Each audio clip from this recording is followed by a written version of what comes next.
La primera vez que vi aquel coche, no lo reconocí por el brillo, ni por la forma, ni siquiera por el color gris oscuro que parecía tragarse la luz de la calle. Lo reconocí por el silencio que me dejó en el pecho. Estaba aparcado frente al concesionario, justo en la esquina donde siempre se juntaban el ruido de los autobuses y el olor a pan recién hecho de la cafetería de al lado.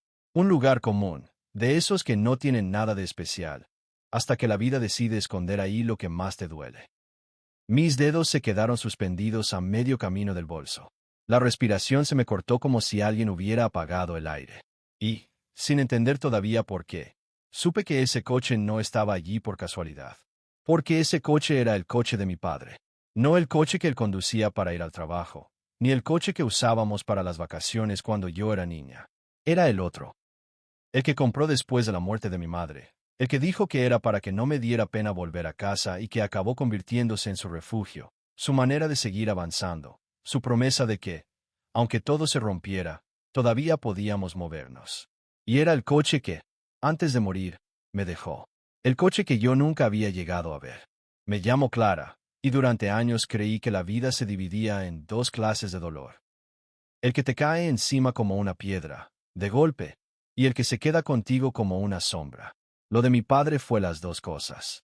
Él murió un martes, en un hospital de paredes amarillas, con una ventana que daba a un parque donde los niños seguían jugando como si nada. Recuerdo que apreté su mano y que él me miró con esa mezcla de cansancio y ternura que solo tienen los padres cuando intentan no asustarte. Te dejé algo, susurró. No es mucho, pero es tuyo. Yo pensé que hablaba de algún álbum de fotos, de una caja con cartas, de su reloj viejo. Porque mi padre era así, de cosas pequeñas que se convertían en grandes solo porque venían de él. Pero cuando se fue, lo único que apareció fue una nota doblada en cuatro, dentro de un sobre sin sello, con mi nombre escrito con su letra torcida. Clara, el coche está en el concesionario de Arturo. No lo vendas por impulso. Úsalo cuando te falten fuerzas. Perdóname por lo que no supe decir. Te quiero. Papa. Yo fui al concesionario una semana después del funeral. Aún llevaba la ropa negra, y aún me dolía la cara de tanto llorar. Pregunté por Arturo, y un hombre alto, con pelo canoso y una sonrisa triste, me hizo pasar a una oficina. Tu padre era un buen hombre, me dijo. Pero hubo un problema con los papeles. Falta una firma. Y, además, él dejó una instrucción.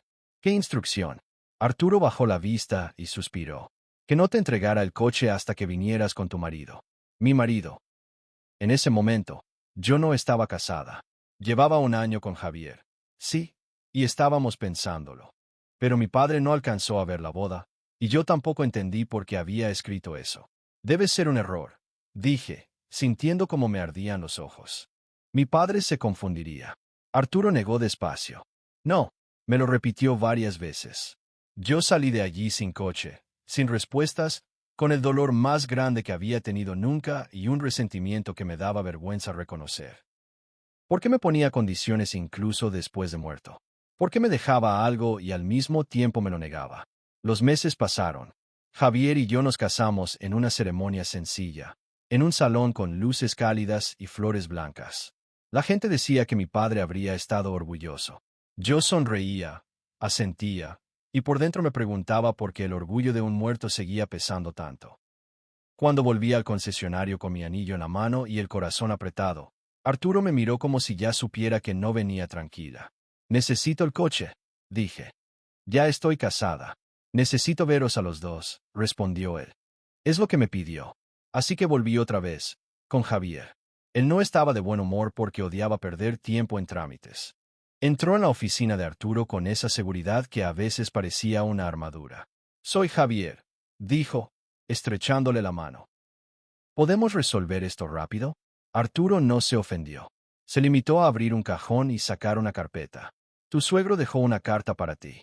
Para él. Javier parpadeó, sorprendido. ¿Para mí? Arturo asintió y le entregó un sobre grueso. Javier lo sostuvo como si pesara más de lo que debía. Yo me quedé quieta, con el estómago revuelto.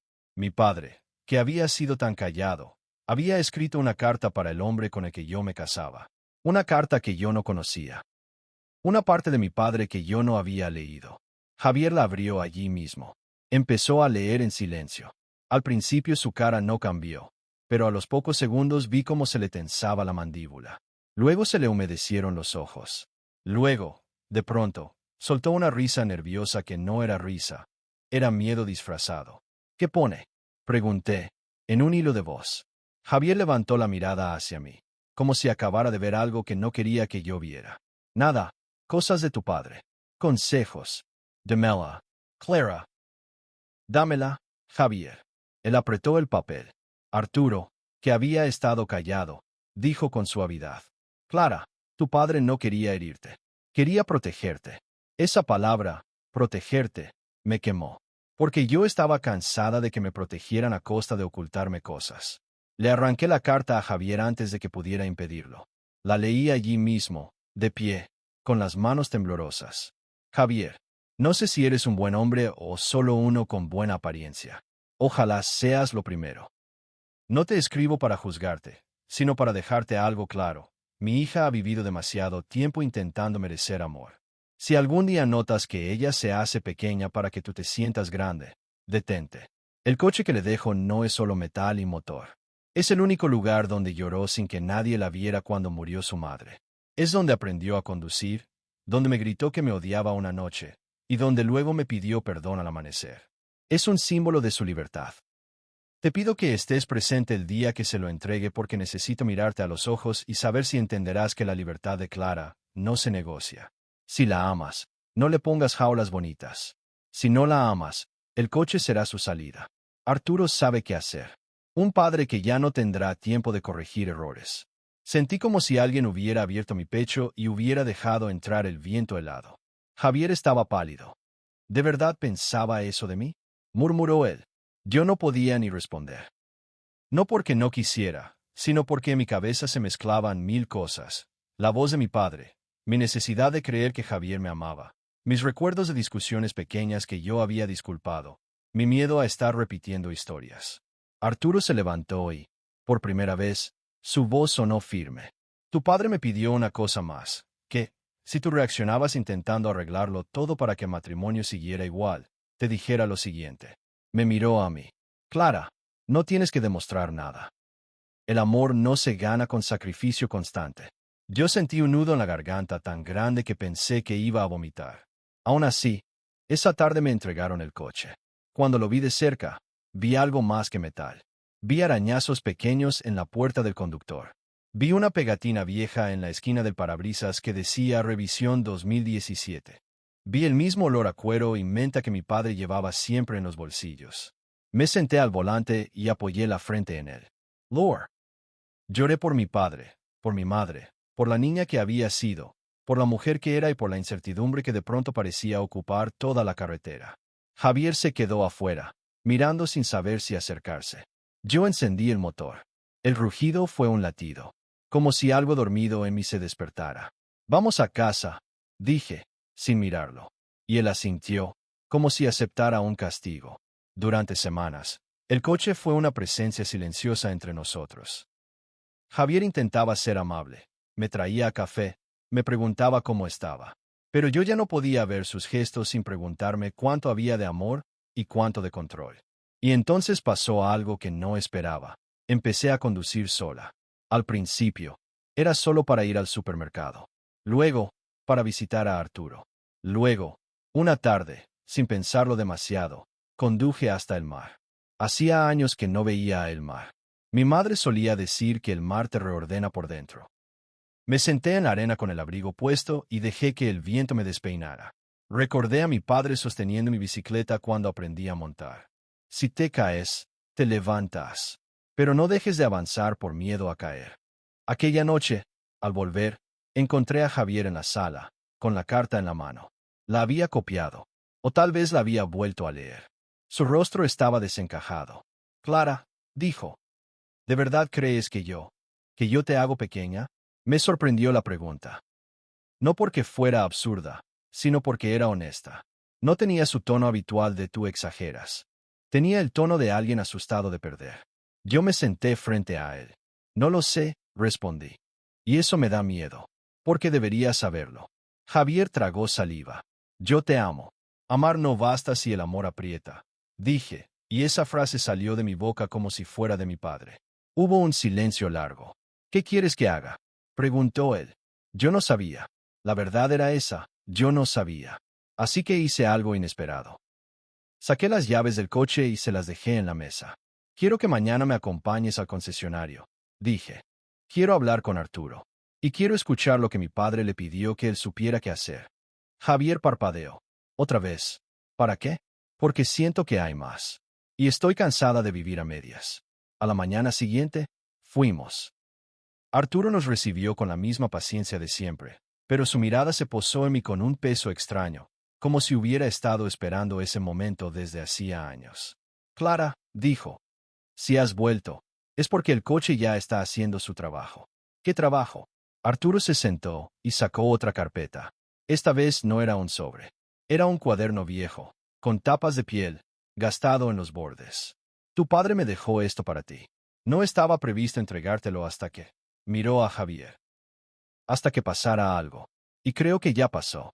Yo tomé el cuaderno. Al abrirlo, vi la letra de mi padre. Era un diario. No de todos los días, sino de momentos. Y entre páginas había fotos. Yo de niña, mi madre sonriendo, mi padre con el coche detrás, yo con mis trenzas y una mochila enorme el primer día de escuela. Javier se removió en su asiento. ¿Qué es eso? La voz de mi padre, susurré. Empecé a leer al azar. Hoy Clara me dijo que si mamá se muere, ella no podrá respirar. Yo le dije que la vida es como un coche. A veces se avería, pero no deja de ser camino. No sé si lo entendió. Pasé otra página. Estoy viendo en Clara una forma de pedir perdón que me rompe el alma. Intenta ser perfecta. No sé cuándo empezó. Quizá cuando yo dejé de reír después de que murió su madre. Si pudiera volver atrás, le diría que el dolor no es culpa suya. Sentí que me ardía la cara. Pasé otra página. Conocí a Javier. Es correcto. Es amable. Pero en su amabilidad hay algo que me inquieta, como si buscara ser indispensable. Como si quisiera que Clara dependiera de él para sentirse segura. Puede ser solo miedo de perderla. O puede ser otra cosa. No quiero equivocarme. No quiero ser injusto. Pero no puedo callarme. Javier cerró los ojos. Yo seguí leyendo. Si Clara me escucha, que sepa esto. El amor real no te pide que te achiques. Te pide que crezcas. Si estás leyendo esto, hija, y sientes que te estás volviendo más pequeña, recuerda el coche. Recuerda que puedes salir, respirar, empezar de nuevo. Mis manos temblaban tanto que casi se me cae el cuaderno. ¿Por qué no me dijiste nada en vida? Susurré, como si mi padre pudiera oírme. Arturo se inclinó hacia mí. Porque él tenía miedo de meterse en tu vida. Dijo que ya había cometido muchos errores. Que no quería ser el padre que desconfía de todo. Pero tampoco quería irse sin dejarte una puerta abierta. Javier habló con voz rota. Yo no soy un monstruo.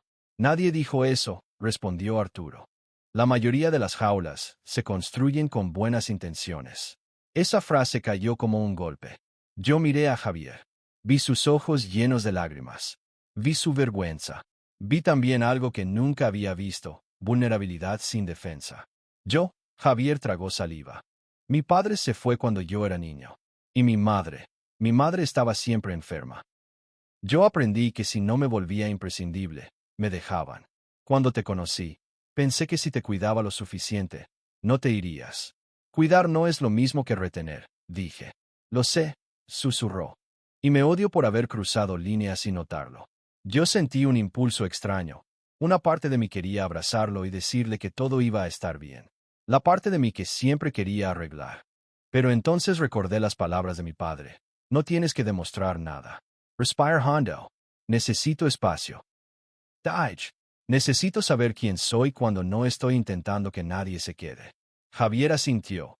Y ese gesto, tan simple, fue la primera sorpresa real.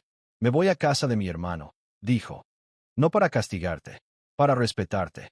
Y, si quieres, busco ayuda. Terapia. Lo que haga falta. Yo sentí que el mundo se inclinaba un poco. No porque se arreglara todo, sino porque por primera vez él no intentaba convencerme de quedarme por culpa o por miedo.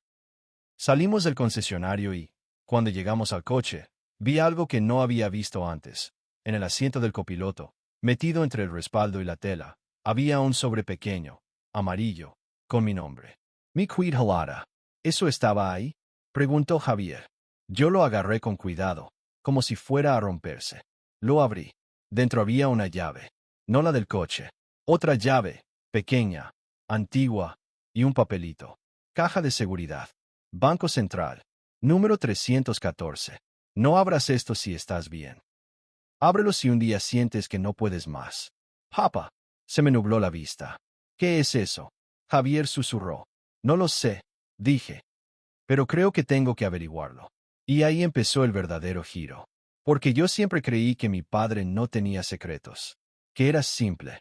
Que su vida cabía en su trabajo, en su casa, en sus rutinas. Pero esa llave decía que había algo guardado. Algo pensado para mí. Algo que él no pudo darme en vida. Ese mismo día, conduje al banco.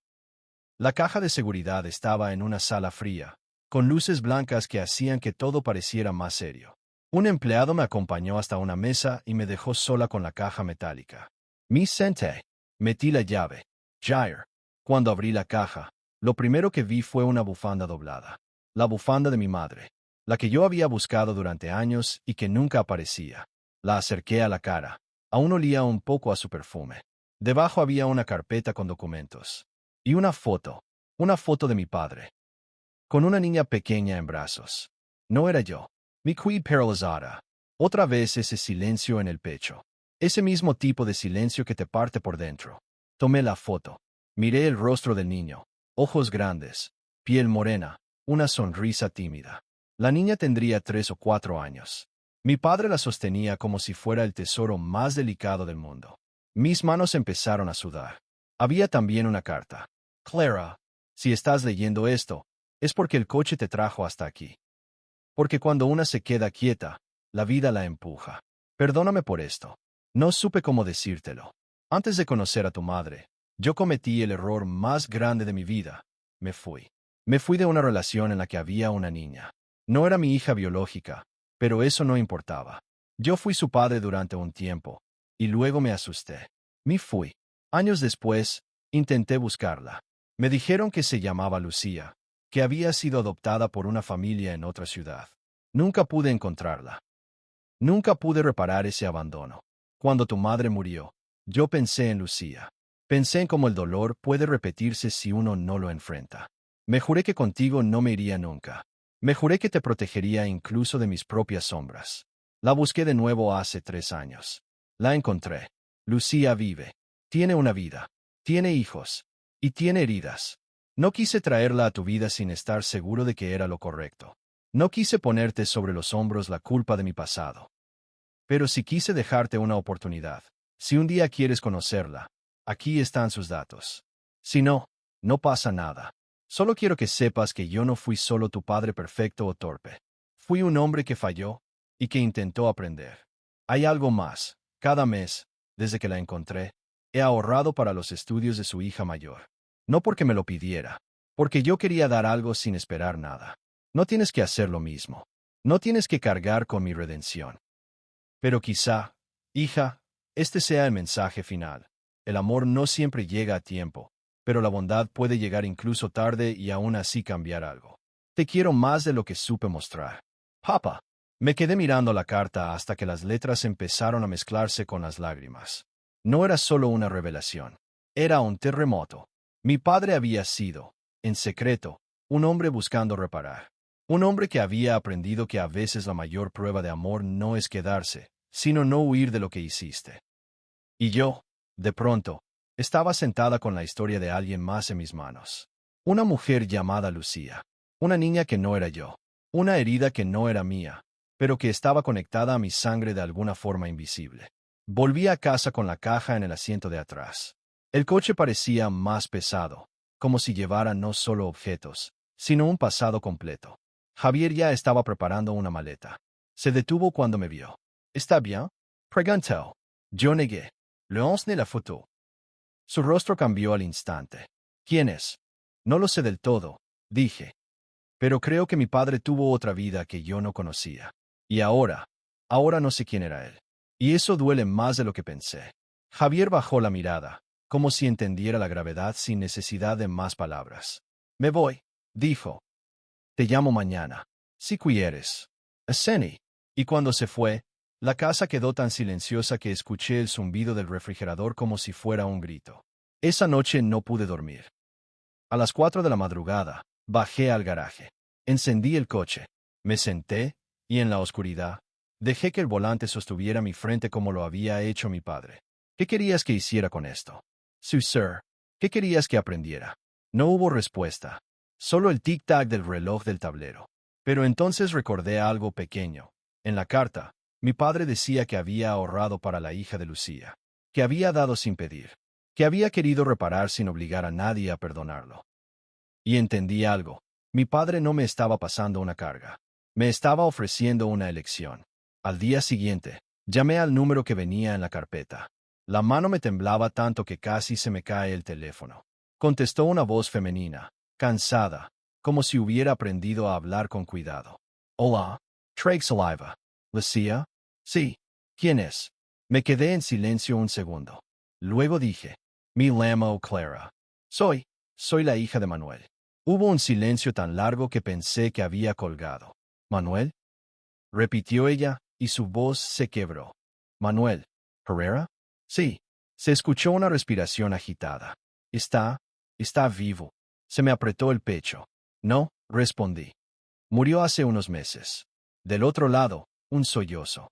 Yo cerré los ojos. Lo siento, dije.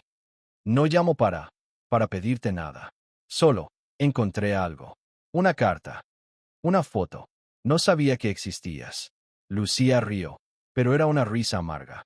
Yo sí sabía que existías, dijo. Él me lo dijo. Me buscó hace 3 años. Me pidió perdón. Me dijo que tenía una hija, que era lo mejor que había hecho en su vida. Me quedé sin aire. ¿Te pidió perdón? Sí, respondió ella. Y yo no supe qué hacer con eso. Porque cuando alguien te abandona de niña, el perdón no encaja fácil.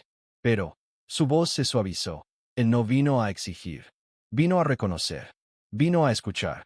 Y eso nadie lo hace. Las lágrimas me cayeron sin control. Yo no sé cómo sentirme, confesé. Lo amaba. Lo extraño. Y ahora siento que no lo conocía. Lo conocías, dijo Lucía. Solo que los padres son humanos en habitaciones que sus hijos no ven. Mi quid calada. Esa frase me atravesó con una claridad dolorosa. Lucía suspiró. ¿Por qué me llamas, Clara? Miré el coche por la ventana del garaje, como si pudiera responder por mí. Porque creo que él quería que tú tuvieras una opción también. Y yo no quiero que esto se quede en un secreto guardado en metal. Del otro lado, Lucía respiró hondo. ¿Quieres ver? La pregunta me asustó, porque significaba abrir una puerta que no tenía forma de cerrarse del todo. Pero también sentí algo extraño, casi como esperanza. Sí, dije. Si tú quieres. Quedamos en encontrarnos en una cafetería pequeña, a mitad de camino entre nuestras ciudades, 2 semanas después. Durante esas 2 semanas, mi mundo se desordenó.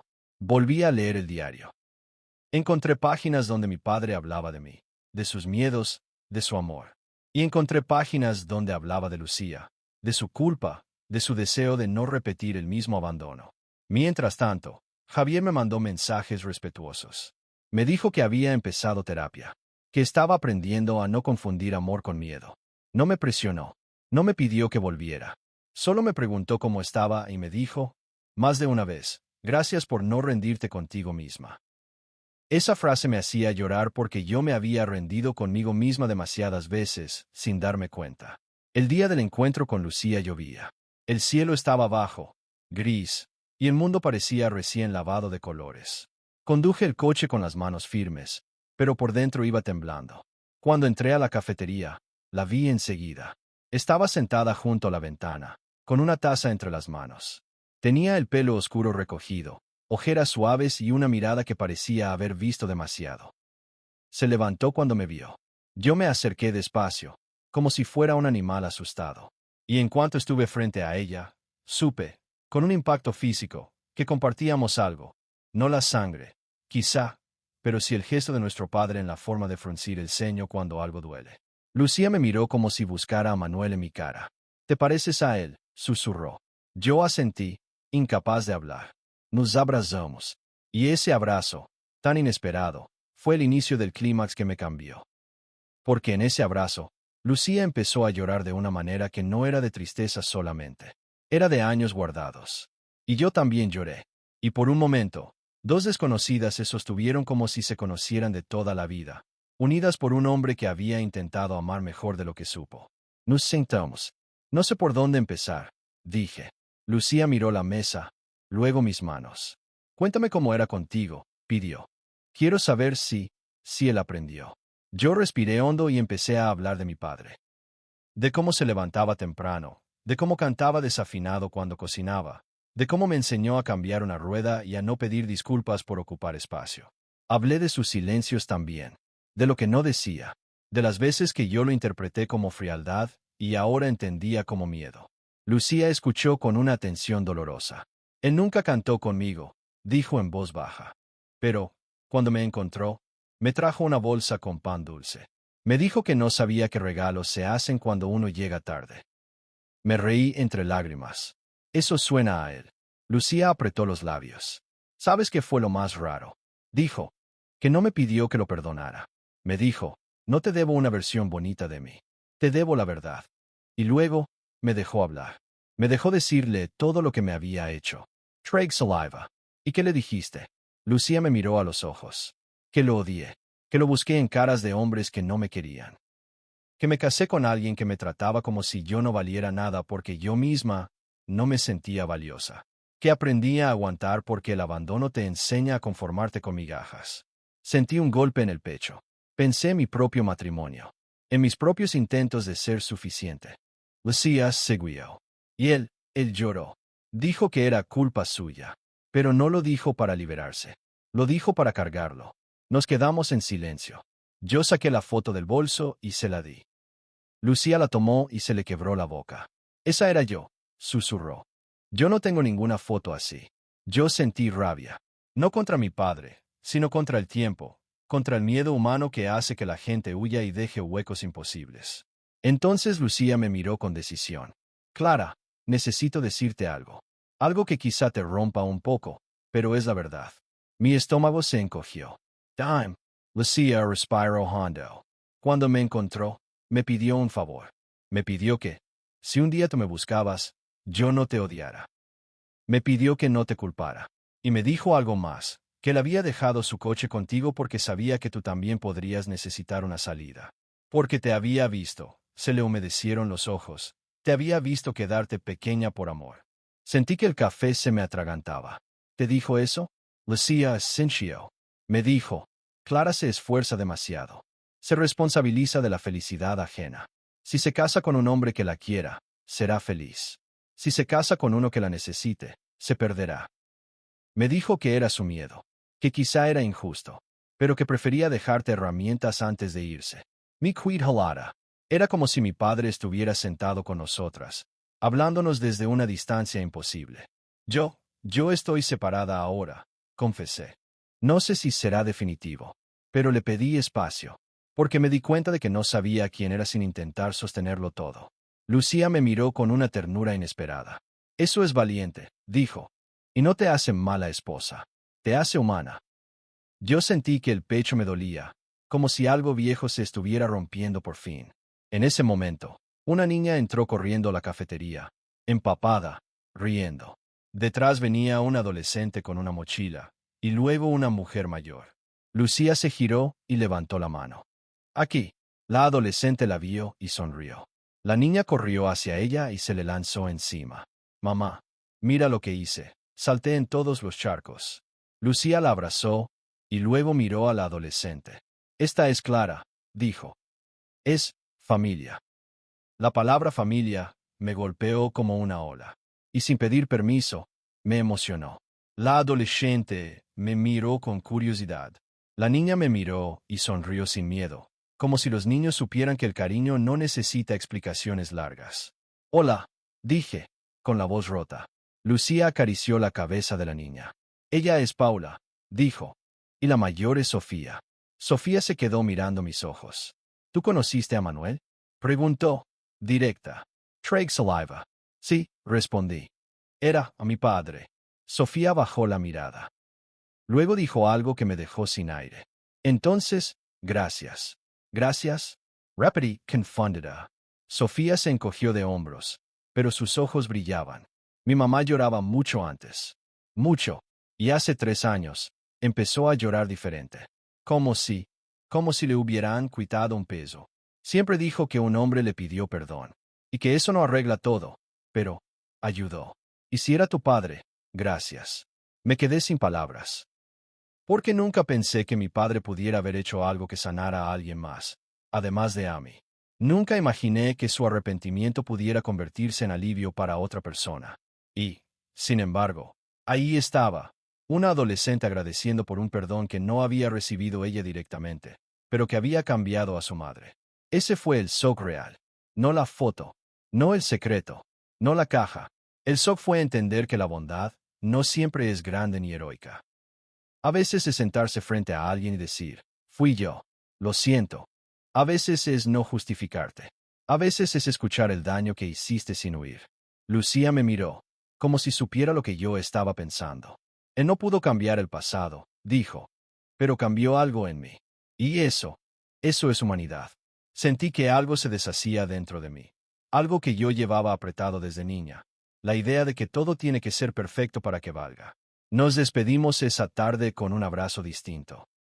No el abrazo de 2 desconocidas, sino el de 2 mujeres que habían decidido no repetir el abandono. Conduje de vuelta con el corazón lleno y roto a la vez. Y en un semáforo, mientras la lluvia golpeaba el parabrisas, miré el asiento del copiloto vacío y sentí una presencia suave, como si mi padre estuviera ahí, sin palabras, solo acompañando. Esa misma noche llamé a Javier. No para volver. No para prometer, no para arreglar. Solo para decir la verdad. Hoy conocí a alguien, le dije. ¿Quién? Preguntó él, con cautela. La hija que mi padre nunca me contó. Bueno, no exactamente hija, pero alguien que formó parte de su vida. Y entendí algo. Javier guardó silencio. ¿Qué entendiste? Respire hondo. Que las personas pueden hacer daño y aún así intentar reparar. Que pueden amar y equivocarse. Que pueden cambiar, si se atreven a mirarse de frente. ¿Y eso qué significa para nosotros? Preguntó, y en su voz había miedo, pero también respeto. Yo miré las llaves del coche sobre la mesa. Significa que no voy a volver si es para ser la Clara que se achica. Pero, si tú de verdad estás dispuesto a aprender a amar sin miedo, entonces quizá podamos intentar conocernos de nuevo. Desde cero, sin jaulas bonitas. Javier lloró. Lo escuché. Lo estoy intentando, susurró. No quiero ser una jaula. Quiero ser un lugar seguro. Un lugar seguro no te encierra, dije. Te deja salir y volver por elección. Lo sé, respondió. Y si tú eliges no volver, lo aceptaré. Pero gracias por dejarme intentarlo. Colgué con el corazón temblando. Pasaron meses. No fue una historia de, y vivieron felices para siempre con música de fondo. Fue una historia de conversaciones difíciles, de terapia, de límites nuevos, de heridas viejas saliendo a la superficie. Javier aprendió, poco a poco, a no confundirse. Yo aprendí, poco a poco, a no cargar con todo. Lucía y yo seguimos viéndonos. A veces venía con sus hijas a mi ciudad. A veces yo iba a la suya. A veces solo nos mandábamos mensajes cortos. Fotos de un café, de un atardecer, de una tontería que nos hacía reír. Un día, Sofía me escribió. Saqué buena nota en matemáticas. Dile a tu papá gracias donde esté. Lloré al leerlo. No de tristeza, de algo más extraño, de gratitud por un lazo que no elegí, pero que había resultado ser un regalo. Con el tiempo, entendí por qué aquel coche me paralizó la primera vez que lo vi. Ahí, frente al concesionario del amigo de mi marido. No era solo el coche, era todo lo que venía detrás. Era mi padre diciendo, sin estar, aquí tienes una salida. Era mi padre confesando, sin estar, yo también fallé. Era mi padre enseñándome, sin estar, la libertad es amor. Era mi padre recordándome, sin estar, no huyas de ti. Un año después, conduje el coche hasta el mar otra vez. Esta vez no fui sola. Lucía venía conmigo, y en el asiento de atrás iban Paula y Sofía, cantando una canción que no conocía pero que me hizo reír. Javier venía en otro coche, detrás. No porque yo se lo pidiera, sino porque él entendió que acompañar no es invadir. En la playa, Lucía y yo caminamos descalzas por la orilla. El agua estaba fría. El cielo estaba limpio. Y por primera vez en mucho tiempo, sentí que el aire entraba hasta el fondo. ¿Crees que nos está viendo? Pregunté, sin pensar demasiado. Lucía sonrió con tristeza y ternura. No lo sé, respondió. Pero creo que lo importante es que nos dejó algo que sí podemos ver. Una oportunidad. Yo asentí. Miré hacia donde las niñas jugaban, hacia donde Javier estaba ayudando a Paula a hacer un castillo de arena sin darle órdenes, solo siguiéndole la idea. Miré la escena simple, imperfecta, humana, y entendí el mensaje final, el que mi padre había dejado escondido entre metal y papeles, entre silencios y cartas. Que la bondad no borra el dolor, pero lo transforma. Que pedir perdón no cambia el pasado, pero puede cambiar el futuro. Que amar de verdad no es poseer, sino dejar ser. Y que, a veces, el acto más grande de humanidad es ofrecer libertad incluso cuando tienes miedo. Me senté en la arena y cerré los ojos un momento, dejando que el sol me calentara la cara. Cuando los abrí, Paula corría hacia mí con las manos llenas de conchas. Mira, gritó, son para ti. Yo sonreí, tomé las conchas y las guardé como si fueran tesoros. Porque lo eran. Y mientras el mar respiraba frente a nosotros, supe que, sin querer, al ver el coche, mi vida no se había detenido. Se había despertado.